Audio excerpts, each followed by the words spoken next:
가고 시집가는 일이 없는 다시 죽을 수도 없나니 이는 천사와 동등이요 부활의 자녀로서 하나님의 자녀임이라. 죽은 자가 살아난다는 것은 모세도 가시나무 떨기에 관한 글에서 주를 아브라함의 하나님이요 이삭의 하나님이요 야곱의 하나님이라 칭하였나니 하나님은 죽은 자의 하나님이 아니요 살아있는 자의 하나님이시니라. 하나님에게는 모든 사람이 살아있느니라 하시니 서기관 중 어떤 이들이 말하되 선생님 잘 말씀하셨나이다 하니 그들은 아무것도 감히 더 물을 수 없음이더라. 예수께서 그들에게 이르시되 사람들이 어찌하여 그리스도를 다윗의 자손이라 하느냐. 시편에 다윗이 친히 말하였으되 주께서 내 주께 이르시되 내가 내 원수를 내 발등상으로 삼을 때까지 내 우편에 앉았으라 하셨도다 하였느니라. 그런즉 다윗이 그리스도를 주라 칭하였으니 어찌 그의 자손이 되겠느냐 하시니라. 아멘. 잠시 기도하고 그다음에 제가 말씀 증거하겠습니다. 거룩하신 아버지 하나님, 저희로 또 누가복음 말씀 살펴가게 하시니 은혜를 감사합니다. 오늘도 이 말씀을 살필 때에 저희 모두에게 은혜를 더하여 주시옵소서. 하나님의 말씀이 깨달아지게 하시고 알아지게 하시고 또 그 말씀이 내 삶의 능력이 되고 내 삶의 등불이 되어질 수 있도록 하나님 그렇게 축복해 주시옵소서. 오늘도 그런 은혜를 사모하며 이 모든 말씀 예수님 이름으로 기도드리옵나이다. 아멘. 여러분 한 주 평안하셨습니까? 어느덧 7월이 되었습니다. 7월은 저희 교회 행정과 재정 연도가 바뀌는 달이기도 하지만 신입생이 타운에 도착하는 달이기도 하지요. 이런저런 이유로 신입생 정착을 도울 성도가 저희 교회는 많이 부족합니다. 여러 환경상. 또 그렇지만 그럴 때일수록 우리 함께 힘을 내고 힘을 모아서 조금 더 적극적으로 하나님의 나라를 넓혀가는 일에 동참하는 저희가 되어줬으면 좋겠습니다. 여하튼 우리는 계속해서 이제 예수님의 생애 마지막 한 주일에 있었던 내용을 살펴가고 있습니다. 지난주에 이어 오늘 본문 내용도 여전히 화요일 성전 안에 있었던 그런 상황입니다. 오늘 말씀 역시 유대 종교 지도자들이 예수님을 잡으려고 또 다른 시도를 한 내용입니다. 이번에는 사두개인들이 나섰습니다. 바리새인이나 서기관 제사장은 여러분들 자주 들어보셨겠지만 사두개인이라는 말은 아마 자주 듣지 못하셨을 것입니다. 신약 성경에도 그렇게 자주 등장하지 않거든요. 그 당시 숫자상으로 많지 않았던 소수 집단이었기 때문에 그렇습니다.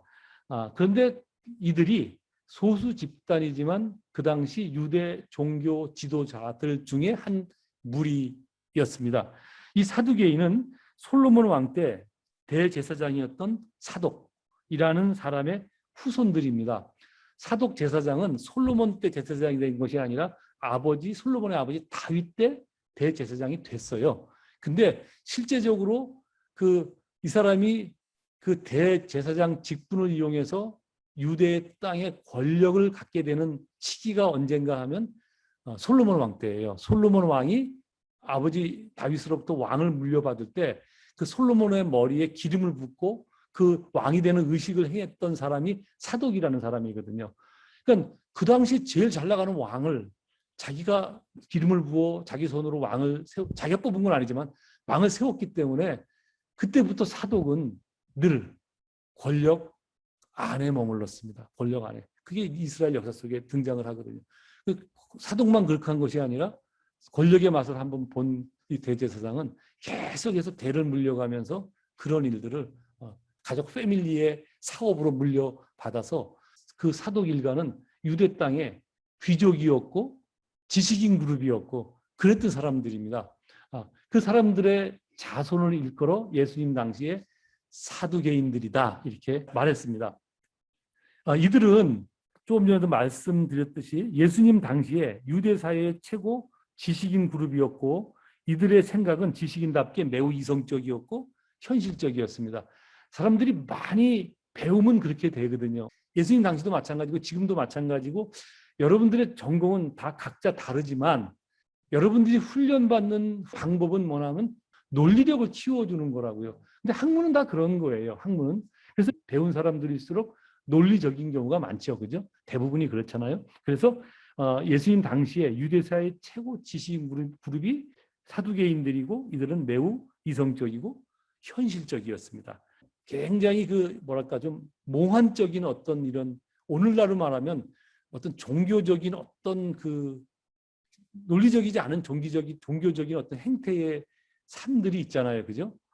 많잖아요. 뭐 여러분 텔레비전 봐도 지나가면서 그 네팔 같은 데서 둥글한 이 돌리게 우리 애들 놀이감 같은 거 막 돌리면서 지나가잖아요.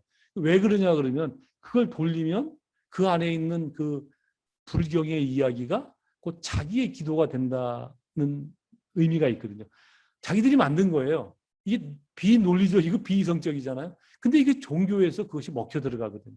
그러니까 들어가면서 빙글빙글 돌리지를 않나, 무슨 돌을 어디다 던지지 않나, 여기다 무슨 점을 찍지 않나, 이 모든 일들이 이렇게 행해지는데 이 사두개인들은 유대교인이지만 그런 것을 인정 안 했다는 거예요. 철저하게 오직 성경에 기록된 율법만 인정했어요. 전에도 말씀드렸지만 우리가 순수하게 말하는 율법과 신약 성경에 유대인들이 얘기하는 그 율법이 같은 율법이 아니라고 제가 언젠가 말씀드렸죠. 우리가 아는 율법은 철저하게 하나님의 말씀이 율법이에요. 근데 예수님 당시에 그 사람들이 말하는 율법은 그 율법이 아니라 그 율법에 자기들의 전통과 자기들의 해석을 다 덧붙여서 엄청나게 부풀려 놓은 내용을 다 그들은 율법이라고 말해요. 근데 사두개인들은 그 인정 안 했다는 거예요. 오직 성경에 기록된 내용만. 그만큼 성경을 공부를 했고 따졌고 이러는 사람들이기 때문에 그런 행동을 취할 수 있었던 거예요. 유대인인데도 불구하고 유대 종교 지도자인데도 불구하고 오직 성경에 기록된 율법만 율법으로 인정을 했어요. 대단한 사람들이죠. 그죠? 대단한 어떤 결기가 있는 사람들임을 우리가 알 수 있습니다. 그리고 이 사람들의 심각성은 뭐냐면 성경에 기록된 내용일지라도 그것이 자기들의 논리에 인간의 이성에 맞지 않으면 받아들이지 않았습니다. 그 대표적인 예가 뭐냐면 부활을 믿지 않는 거예요. 어떻게 사람이 죽었다가 다시 살아나? 여러분 우리의 논리상 인간의 이성상 죽었던 사람이 다시 살아날 수 있어요? 논리가 없죠. 왜냐하면 그런 예를 단 한 번도 우리는 경험해보지 못했잖아요. 그죠? 종종 뉴스에 나온 것은 죽었다고 잘못 판단한 경우이지 정말 목숨이 끊어졌던 사람이 다시 부활하는 경우는 없습니다. 그죠? 어느 누구도 단 한 번 경험하지 않았습니다. 아직 없었고 이 세상에 딱 한 번 있었습니다. 그런 경우가 언제죠? 예수님. 예수님. 그래서 예수님 뭐라고 그래요? 내가 첫 열매라. 첫 열매. 너희들의 부활이 만약에 없으면 이 첫 열매가 의미가 없는 거다. 너희들이 부활이 사실이라는 것을 말하기 위해서 내가 부활의 첫 열매가 되었다라고 말씀을 하시잖아요. 그죠? 이 땅에 단 한 번의 사건이 있었다면 예수님 때고 그 예수님의 부활은 우리의 부활을 의미하는 거예요. 그 얘기는 구약 때부터 이미 말씀을 성경에 하고 있거든요. 근데 이 사람들은 아무리 성경에 기록되었어도 이성에 맞지 않고 합리적 논리에 맞지 않으면 받아들이지 않았습니다. 그게 이 사두개인들이에요. 그래서 이 사두개인이 지금 예수님께 찾아와 예수님을 한번 넘어뜨리려고 그러는데 이 자기들이 갖고 있는 가장 큰 장점인 논리력을 내세워서 예수님을 넘어뜨리려 하는 거예요. 자기들이 질문을 하면 예수님이 대답을 못할 것이다. 그러면 이 예수님이 얼마나 예수님 말했던 그 부활이라는 이야기가 허구맹랑한 것이냐를 드러내겠다는 거예요. 그렇게 해서. 그래서 과연 그들은 무엇으로 예수님을 공격했을까요? 제가 아까 읽었지만 시간이 부족하니까 그냥 제가 읽었을 때 다 내용을 파악하셨죠? 그렇게 어렵지 않은 내용이니까 그냥 그 부분을 제가 설명하고 넘어가겠습니다. 그래서 이 사두개인이 예수님 앞에 나와서 질문한 내용은 신명기 25장에 기록된 계대 결혼을 말하는 것입니다. 뭐라고 나와서 그러냐면 모세가 우리에게 써주기를, 그러니까 모세가 기록한 내용이 어디 나오면 신명기 25장의 그 내용이거든요. 거기에 유대 사회 그 당시에만 있었던 계대 결혼에 대한 그 내용이 있습니다. 계대 결혼이란 형이 결혼했는데 불행하게 자식을 남기지 못하고 죽으면 동생이 형의 아내에 장가들어 형의 후손을 잇게 해주는 잇게. 이어지게 해주는 그런 제도입니다.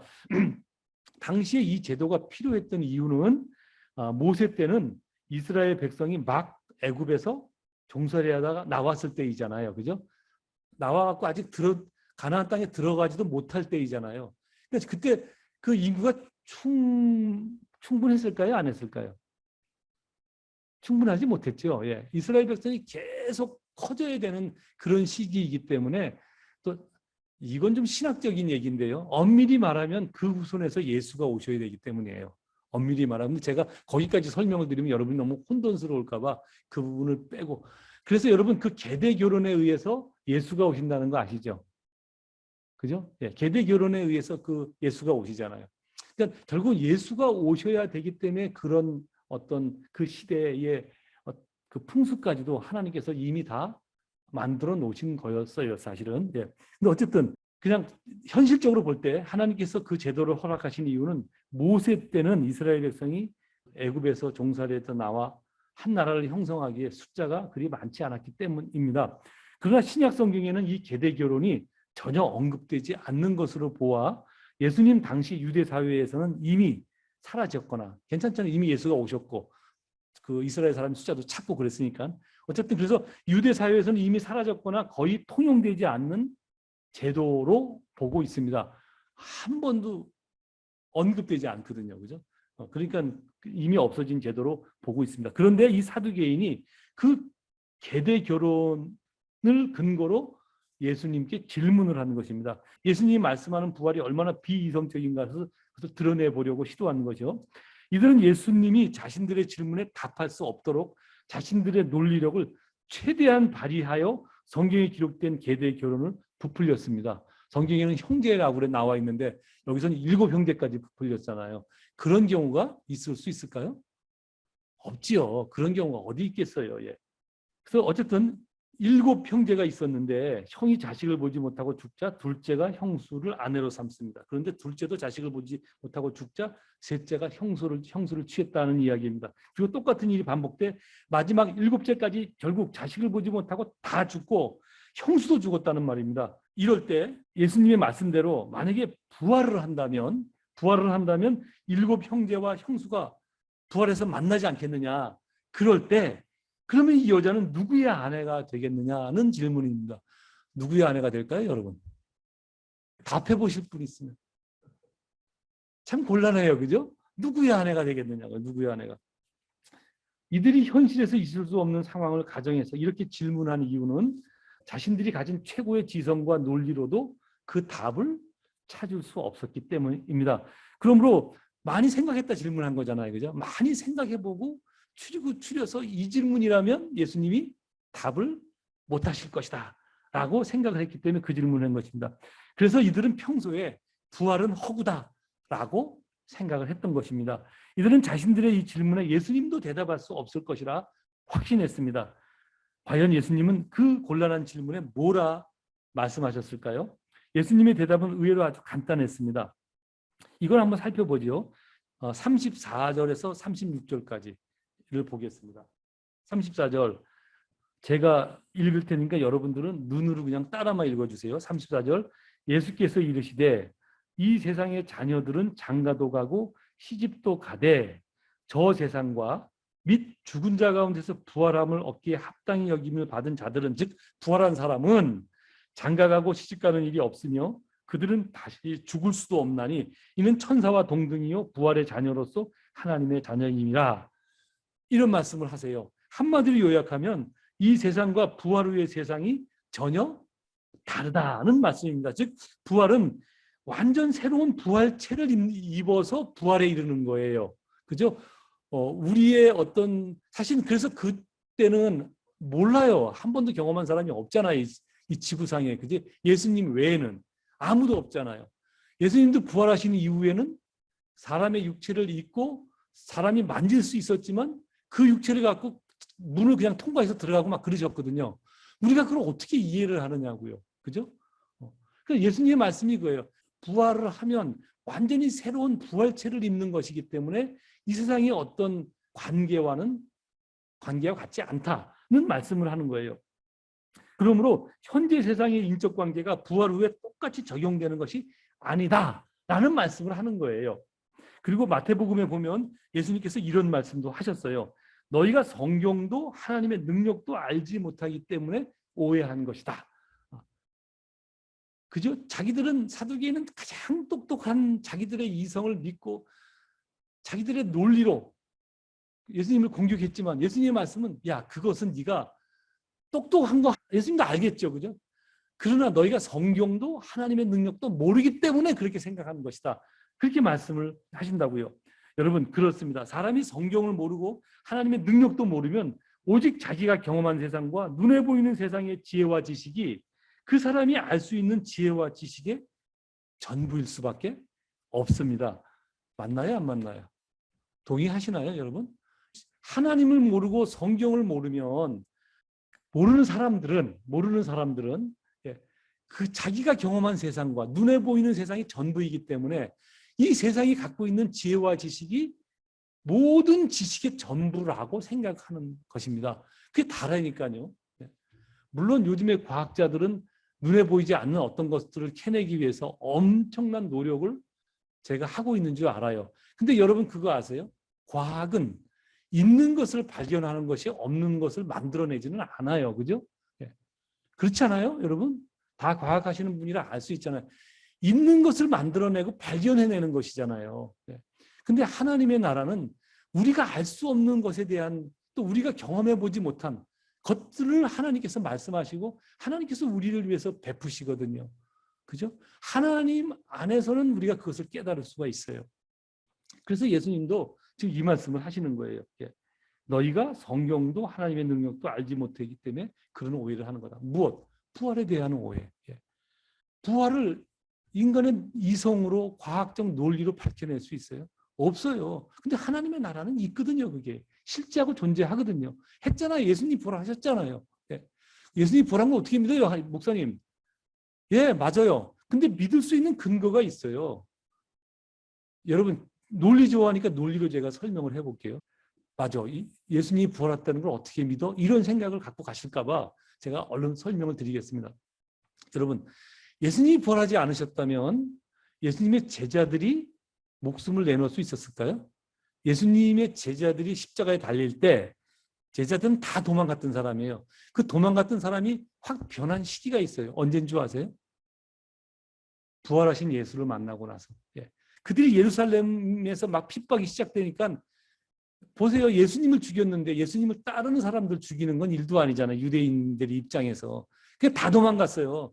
근데 예수님이 부활하시고 나서 제일 먼저 하신 일이 제자들을 찾아갔잖아요. 그들이 부활하신 예수를 만나고 그들은 다 예루살렘으로 몰려들었어요. 그 칼날이 시퍼런 예루살렘을 몰려들어서 거기서부터 그들은 다시 교회를 세우고 복음을 전파하기 시작했어요. 그리고 결국은 그들은 복음을 들고 나가 전하다가 다 죽습니다. 어떻게 그런 일이 벌어질 수 있어요? 어떻게? 부활하신 예수를 만났기 때문에 가능한 일이었어요. 여러분 그거 아십니까? 예수님이 십자가 못 박혀 달려 돌아가실 때 예수님의 육신의 어머니인 마리아가 그 앞자리에 있었어요. 앞자리에. 여러분 예수님이 십자가에 못 박힌 죄목이 뭡니까? 결정적인 죄목. 하나님은 아버지라 그랬기 때문에 그런 것이거든요. 여러분 입장을 한번 바꿔놓고 생각해 보세요. 여러분들 지금 자식들 키우는 분들이 많은데 너무너무 이쁜 자식이잖아요. 그죠? 그 자식이 햇소리를 했어요. 그 당시 할 수 없는 소리. 하나님을 아버지라 그랬어요. 그것 때문에 십자가 못 박혀 지금 죽고 있어요. 그러면 그 앞에서 여러분들은 어떻게 할 것 같아요? 가만히 있겠어요? 정말 죄송합니다. 우리 아들이 머리가 잠깐 헷가닥해고 햇소리 한 거니까 이해해 주시고 용서해 주십시오. 그리고 자식을 구제하기 위해서 몸부림쳤을까요? 어느 게 맞을 것 같아요? 모르겠어요? 여러분들이 경험하지 않아서 모르겠어요? 여러분 그 상황이 되면 부모들은 물불 안 가린다고요. 자기 자식이 위험에 처해 있는데 그것도 부모 생각에 잘못 햇소리해서 저런 건데 저걸 어떻게 부모가 가만히 있느냐. 어떻게든지 모든 걸 다 자기 목숨을 바쳐서도 구해내지 않겠습니까? 그죠? 근데 마리아가 가만히 있거든요. 왜? 그가 하나님인 걸 알았기 때문에, 그리고 부활하실 걸 알았기 때문에 그가 가만히 있었어요. 다들 가만히 잠자고 있었거든요. 여러분, 바로 그러는 것입니다. 어떻게 부활했느냐? 제자들을 보면 알 수 있어요. 제자들을. 그 제자들만 봐서 어떻게 알아? 12명이니까 몇 명 안 되니까 헷갈려 갈 수도 있지. 물론 그럴 수도 있어요. 근데 그런 말을 할 수 없는 게 그 제자들의 제자들까지 다 목숨을 내놨어요. 그건 성경 외의 기록에 자세하게 기록들이 되어 있어요. 그 속사도들이라고 그러는데 제자들의 제자들. 그 속사도들의 행적은 기록으로 많이 남아 있거든요. 그들 다 목숨을 바쳤어요, 여러분. 어떻게 그런 일이 있어요? 어떻게? 눈에 보이지 않는 세상이 있다는 것을 그들이 알았기 때문에, 경험했기 때문에 그런 일을 벌어진 것이라고요. 어쨌든 한마디로 말하면 눈에 보이지 않는 세상이 있다는 것을 모르는 사람들은, 즉 성경을 모르는 사람들은 자기가 보는 세상이 자기가 아는 지식의 전부라고 생각하는 사람하고 살아갈 수밖에 없습니다. 아시겠지만 지구의 넓음과 그 모양을 오직 사람 눈에 보이는 것으로만 판단할 때도 있었어요. 그죠? 그때 사람들은 지구는 평평하다고 믿었지요. 또한 태양을 포함한 하늘이 지구를 중심으로 돈다고 그렇게 생각했습니다. 이름하여 천동설이죠. 만약 다른 의견을 말하려면 자기 목숨을 그때는 걸어야만 했습니다. 그만큼 모든 사람이 그 사실이 진리라고 생각했기 때문에, 그죠? 그렇게 어떤 사람을 죽이면서까지 그 진리를 지켜야 된다고 생각했던 것입니다.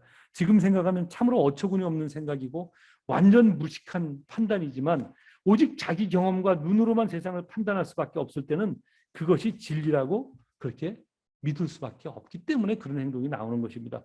바로 사두개인들이 그랬습니다. 그들 스스로 자신들이 가장 많이 배웠고 논리적으로 바르게 생각한다고 굳게 믿었기에 죽은 자가 살아나는 부활은 없다, 그렇게 굳게 믿었습니다. 예수님은 그들의 어리석음을 깨닫게 하려고 구약 성경에 기록된 말씀에서 두 가지 예를 듭니다. 그 당시 유대인들은 모두 알고 있는 내용입니다. 모두 알고 있는 내용을 예로 든 거예요. 어떤 예일까요? 그 첫 번째 예를 살펴보겠습니다. 오늘 본문 37절에서 40절까지 말씀입니다. 이것도 제가 읽을 텐데 여러분들은 눈으로 따라 읽어주십시오.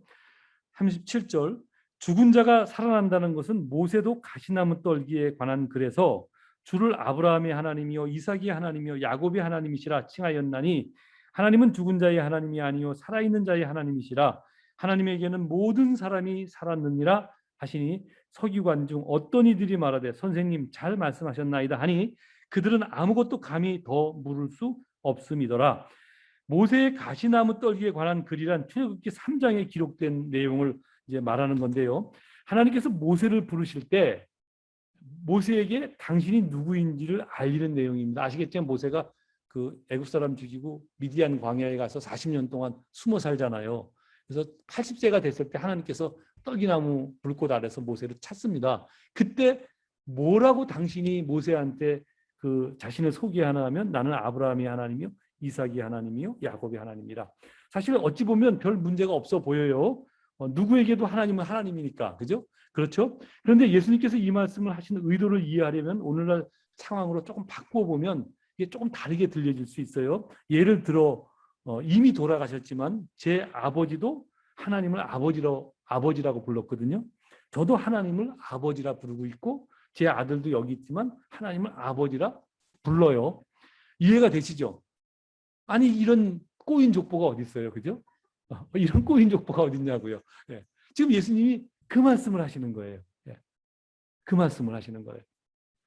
그게 인간의 이성으로서는 말이 안 되고 논리적으로 말이 안 되는데 부활 세계에서 그런 일이 벌어진다는 거예요. 그게 육신의 어떤 눈에 보이는 세상과 전혀 다른 부활체를 입었을 때의 그 하나님 나라가 이렇게 우리의 이성과 다르다는 거예요. 놀랍지 않습니까, 여러분? 이게 뭐 여담인데, 그래서 여러분 믿는 사람들이 죽을 때 막 뭐 전국에서 만나보자 막 찬성을 하는데 저는 그 찬성 썩 좋아 안 해요. 왜냐하면 그 사실 의미 없는 얘기거든요. 하나님 앞에 서면 우리 육신의 부모가 지금 이 세상에서의 관계처럼 그런 관계가 아닐 수 있어요. 모두 다 하나님과의 관계만 이어지는 거거든요.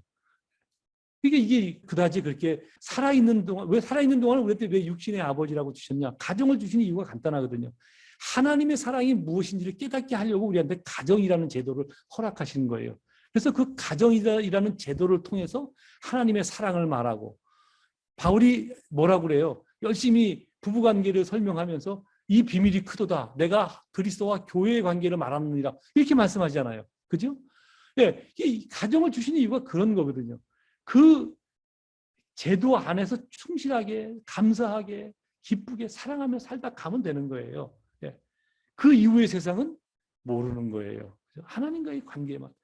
그게 사실인 것이, 여러분도 90살까지 살고 어머니도 90살까지 살다 돌아가셨어요. 그럼 어떻게 될 거예요? 어떻게 부활했을 때 다 90세 노인네가 만나갖고 엄마 이럴 거예요?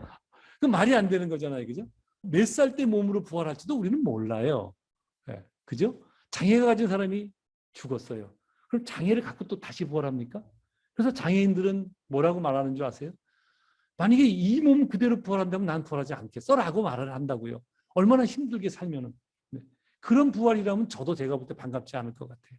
그죠? 그런 거거든요. 근데 그런 게 하나님 나라에는 없어요. 하나님 나라에는. 물론 부끄러운 부활이 있다고 성경에서 말하지만 그 우리가 알고 있는 그 열등감 이런 거는 아니라고 생각을 해요. 그런 거라면 부활이 의미가 없는 거잖아요. 그죠?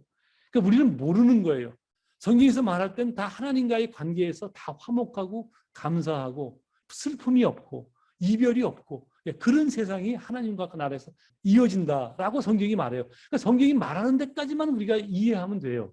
그 이상의 것을 알기 위해서 가정하고 애쓰고 노력하다 보면 바리새인처럼 되는 거예요. 성경을 부풀려서 어마어마한 많은 양을 만들게 되는 것이라고요. 성경도 모르고 하나님도 모르는 사람들이 보면 그 이삭의 하나님, 아브라함의 하나님, 야곱의 하나님이 굉장히 꼬인 족보처럼 이제 보이는 거죠. 그래서 실제 기독교가 퍼져나가고 있을 때 기독교인은 비밀리에 모여 근친상간을 한다고 세상 사람들이 많이 오해했습니다. 스쳐 지나가는 얘기가 아니라 여러분 신학교에 가서 교회사를 배울 때 기독교 고대사에 이런 실제적인 이런 내용이 굉장히 많이 등장을 합니다. 오해했어요. 그 근친상간의 오해를 한 이유가 뭐냐면 아무나 보고 형제라고 말하고 너도 나도 하나님을 아버지라고 말했기 때문에 저것들 모여서 근친상간 하는구나. 그렇게 오해를 했던 것입니다. 예수님은 그 말씀을 예로 드신 후 하나님은 죽은 자의 하나님이 아니라 살아있는 자의 하나님이라. 하나님에게는 모든 사람이 살아있느니라. 그렇게 말씀을 합니다. 즉 부활하여 하나님 앞에 서면 모두 하나님 앞에서 동일한 존재가 된다는 말씀입니다. 이 사실은 오직 성경을 통해서만 알 수 있는 것입니다. 이때 율법을 해석하는 서기관들이 예수님의 말씀을 듣고 할 말이 없었어요. 그죠? 그러나 예수님은 이어서 한 가지를 더 말씀합니다. 시간이 많이 흘렀는데 이 내용도 얼른 그 말씀드리고 오늘 설교를 마치도록 하겠습니다. 이번에는 과연 무엇을 말씀하셨을까요? 41절에서 44절까지 말씀입니다. 이 말씀도 제가 읽겠습니다. 여러분 눈으로 따라 읽어주십시오. 41절 예수께서 그들에게 이르시되 사람들이 어찌하여 그리스도를 다윗의 자손이라 하느냐. 시편에 다윗이 친히 말하였을 때 주께서 내 주께 이르시되 내가 너의 원수를 너의 발등으로 삼을 때까지 내 우편에 앉았으라 하셨도다 하였느니라. 그런즉 다윗이 그리스도를 주라 칭하였으니 어찌 그의 자손이 되겠느냐 하시니라. 제가 막 빨리 읽어서 무슨 말씀인지 잘 파악이 안 되죠. 이 말씀을 이해하려면 먼저 우리가 한 가지만 이해하면 됩니다. 여러분 혹시 앞에 있는 그 누가복음 18장에서 예수님께서 여리고성을 지나가실 때 앞 못 보는 두 사람이 예수님을 만나러 길거리에 나와서 외쳤던 말이 있습니다.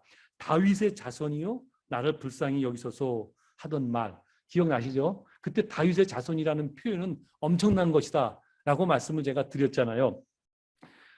그때 제가 멀쩡한 눈을 가지고도 예수님이 메시아인 것을 모르는 사람들이 태반이었는데 그 두 사람은 육신의 눈은 고장이 났지만 영혼의 눈이 있어서 예수님을 메시아로 그렇게 알아보았다라고 말씀을 드렸습니다. 그 당시 다윗의 자손이라는 말은 메시아를 일컫는 말로 통용되었기 때문에 그렇습니다.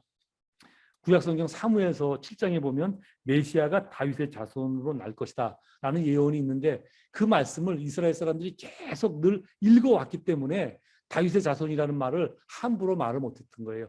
메시아가 다윗의 자손으로 올 것이라는 그 예언 때문에 예수님의 말씀은 그런데 정작 다윗은 시편에서 자신의 후손으로 태어날 메시아를 내 주라 칭하였지 않느냐. 말이 안 되죠. 그죠? 이해가 되시죠? 이 꼬인 족보를. 예, 즉 사람의 이성과 세상 논리로 설명할 수 없는 어떤 하나님의 비밀과 계획이 하나님 나라 안에, 성경 안에 있다는 말씀이에요. 예, 그죠? 하나님을 알고 성경 말씀을 알면 이 놀라운 하나님의 비밀과 그 나라의 그 어떤 계획을 우리가 알고 살 수 있어요. 오늘 제가 설교 제목을 뭐라고 정해드렸죠? 예, 성경을 아는 지혜. 성경에서 오는 지혜. 그게 뭐냐? 대단한 능력이거든요. 눈으로, 이성으로 이해할 수 없는 어떤 것들을 우리는 알고 깨달을 수 있는 지혜가 생겨요. 이것은 굉장한 힘이에요. 물론 그 힘을 갖고 세상의 권력을 찾지는 못해요. 오히려 세상의 권력에 당할 수도 있어요. 근데 아까도 말씀드렸지만 당했다고 지는 게 아니에요. 로마가 기독교를 엄청나게 받게 했어요. 무려 한 200년 가까이. 200년 가까이.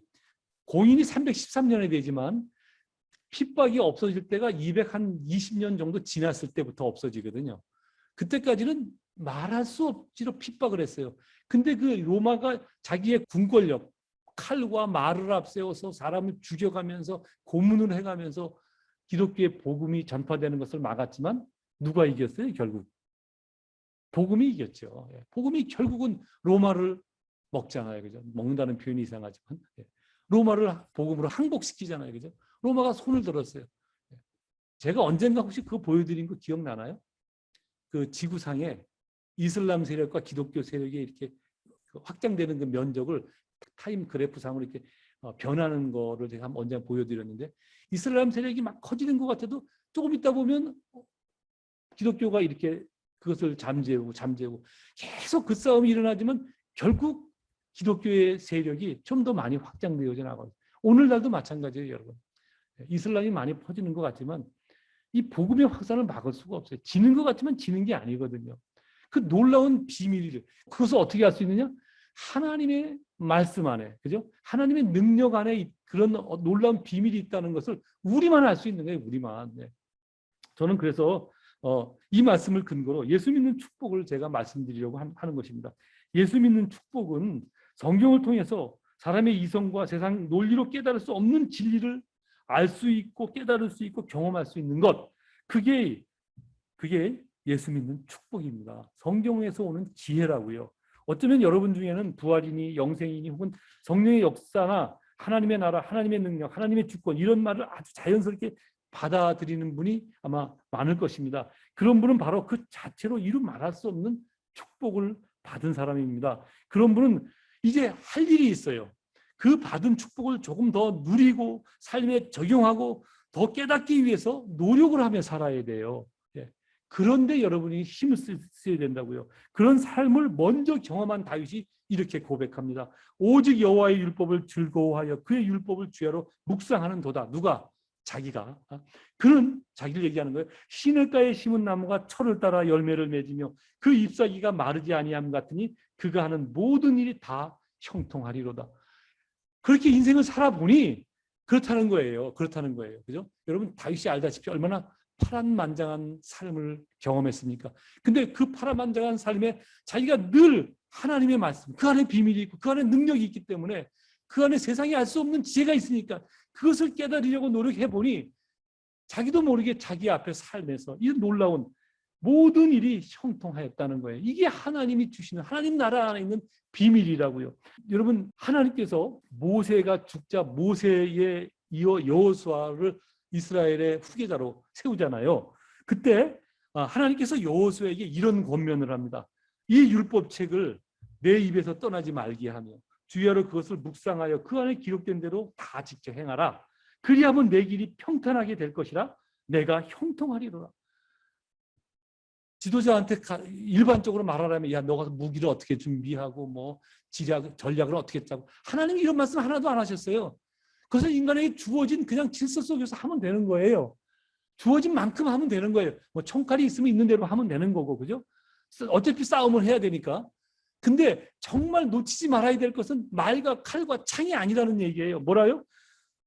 이 율법책을 내 입에서 떠나지 말게 하며 주야로 그것을 묵상하여 그 안에 기록된 대로 다 지켜 행하라. 그리하면 너의 길이 평탄하게 될 것이며 내가 형통하리로다. 이게 하나님께서 여호수아에게 하신 말씀이라고.